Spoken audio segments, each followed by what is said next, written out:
こんにちは。今日は視聴者の方のリクエストにお答えして2、3年手入れしなかった黒松の剪定の仕方についてご説明いたします。もちろんこのように庭木を荒れさせてしまうような管理の仕方は推奨できるものではありません。せめて年に一度は手を入れてほしいという願いを込めて、一つの悪い例としてご参照ください。松の場合は手入れを怠ってしまうと勢いの強い芽がそのまま枝になってしまい、樹形をすぐに乱してしまいます。この部分のような若い枝は去年や一昨年にはただの新芽であった部分であります。新芽はかき取らなければそのまま枝になってしまい、その先にまた新しい芽が吹いて枝葉はどんどん混んできてしまいます。松は落葉樹のように葉っぱをすべて落とすようなことができないので、それらの葉っぱがどんどん積もってますます日当たりが悪くなってしまいます。日が入らなくなった脇芽脇枝は枯れていってしまい、切り戻して小さくしようとした時にそこに芽がないということになってしまいます。それではこのような状況になっている松の剪定をご覧ください。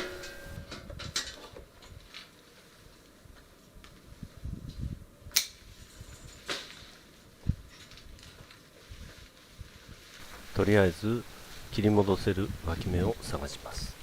少なくとも1年分、脇芽が枯れていなければ2年分は切り戻したいところです。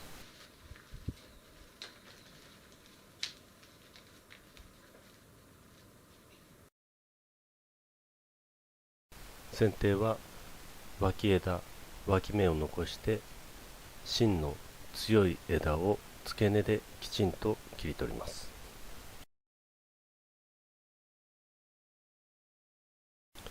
このように枝の途中で切るようなことは絶対にしてはいけません。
木の頭の方は強めに剪定します。ここで切るよりももう一段下のこの小さい芽で切った方が良いでしょう。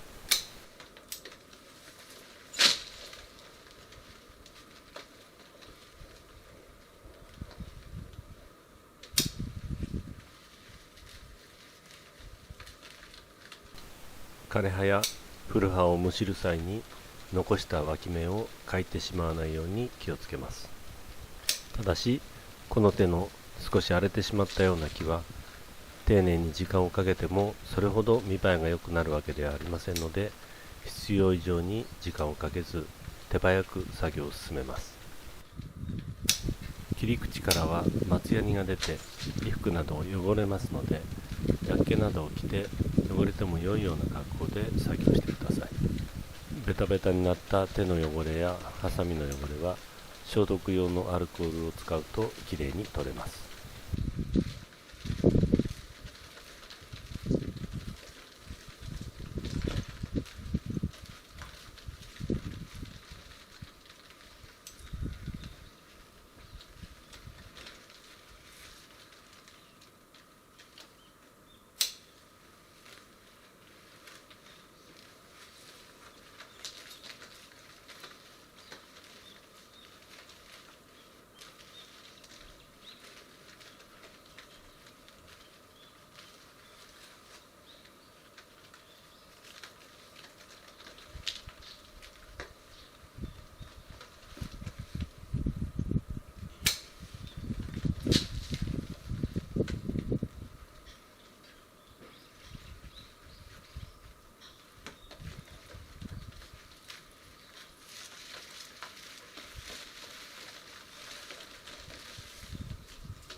先ほど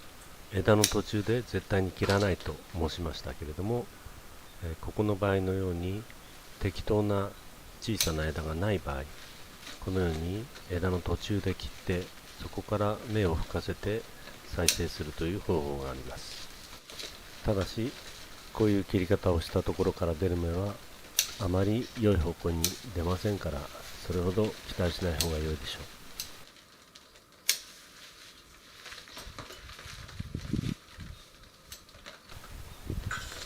やっと少し透けてきて下のブルーシートが見えるようになってきました。このように透けていれば下の枝にも火が入るということになります。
あまりに太い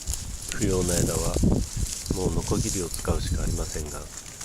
こうなるともはや松の手入れではありませんね。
一応手入れが終わりましたけれども、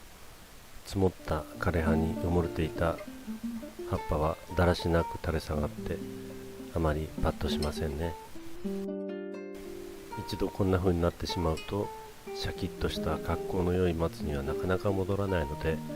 やはり年に一度は手を入れてほしいものです。ご視聴ありがとうございました。